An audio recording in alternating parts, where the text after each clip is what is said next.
Hello friends. Obviously, since the formation of these structures does not involve two parents, the process involved is asexual.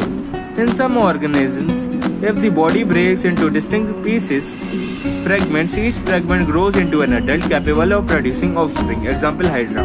This is also a mode of asexual reproduction called fragmentation. You must have heard about the scourge of water bodies or about the terror of Bengal.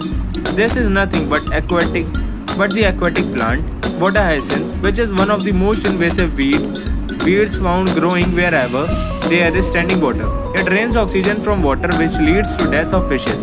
You will learn more about it in chapter 13 and 14. You may find it interesting to know that this plant was introduced in India because of its beautiful flowers and shapes of leaves. Since it propagates very vegetatively at phenomenal rate and spread all over the water bodies in a short period of time, it is very difficult to get rid of them. Are you aware how plants like potato, sugarcane, banana, ginger, dahlia are cultivated?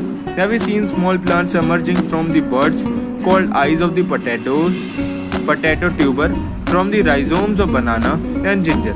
Very carefully try to determine the site of origin of these new plantlets in the plants listed above. You will notice that they invariably arise from the nodes present in the modified stems of these plants. When the nodes come in contact with the damp soil or water, they produce roots and new plants. Similarly, adventitious buds arise from the notches present at the margins of leaves of bryophyllum. This ability is fully exploited by gardeners and farmers for commercial propagation of such plants.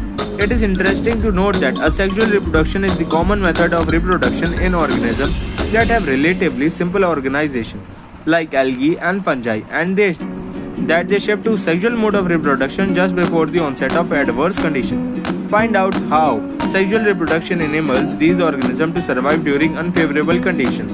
Why is sexual reproduction favored under such conditions?